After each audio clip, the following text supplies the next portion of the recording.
I voted no because this budget did not address what I think are some of the priorities of why I came down here to Olympia. Most importantly, to create jobs for constituents, as well as meet the need to increase our funding to K-12 education.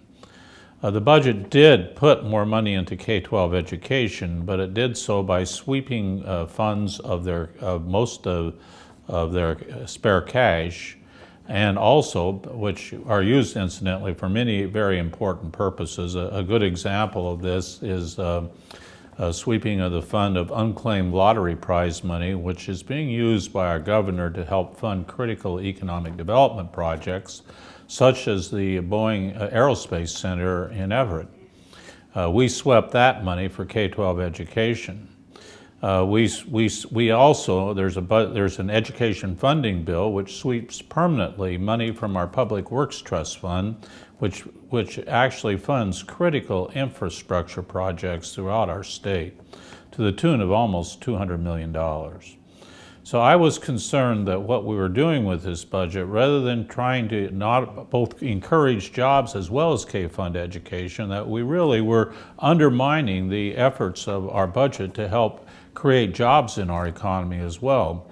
And the basic reason for that was that the bipartisan budget in the Senate felt that it could develop $1 billion extra for funding of K-12 education with no new revenue enhancements, no closure of loopholes, no effort to find new revenue. And to me, because of that, they got involved in sweeping funds that are critical for building jobs in this state. And for that reason, I voted no. By virtue of sweeping these funds for our operating budget, we took about $400 million out of our capital budget. Our capital budget is a budget that is basically a job producer in our economy. Last year, we had great praise for the capital budget that we produced because it helped bring construction jobs to our communities. This year, we took $400 million out of that capital budget to help fund this need for K-12 education.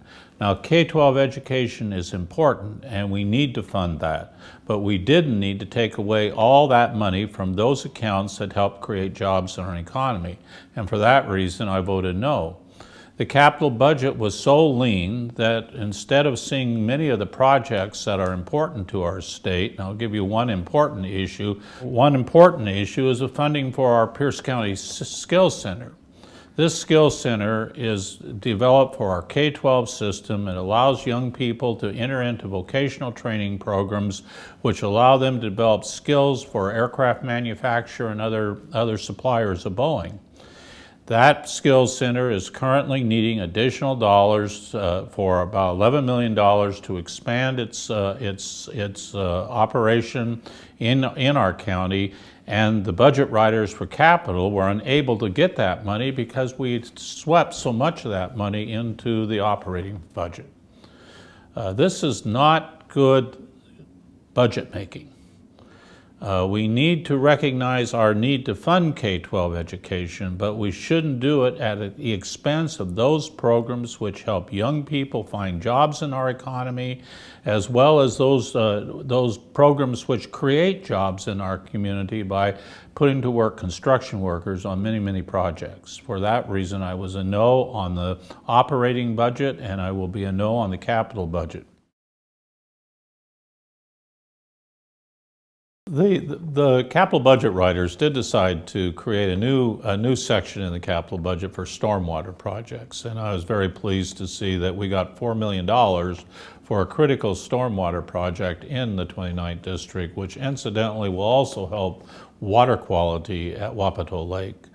Again, jobs. This is an important project. It's a land reclamation of a gravel pit so that it can be more effectively used for stormwater in South Tacoma. So that's a plus in the capital budget. This project's very important to our district, but there were equally other projects that weren't funded that I had asked for. One is the continuation of investments in the Star Center, which is a critical recreational center in South Tacoma.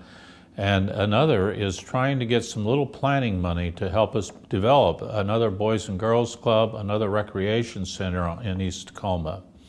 Both of those items actually were funded in the House budget. So I'm hoping as we move along here that we'll see additional dollars for those critical projects for families in our district. Well, the House budget actually did not find revenue by basically sweeping the job-creating counts of our budget. And so I'm very hopeful that as we move into negotiation with the House, that the Senate budget writers will come closer to the House budget.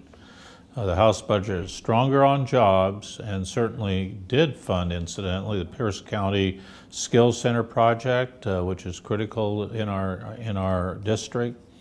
It also incidentally funds the efforts here to build a new community center on the east side of Tacoma. These are projects that help improve not only the quality of life in our district, but also help build jobs. I'm hoping that we get closer to the House budget as this process develops.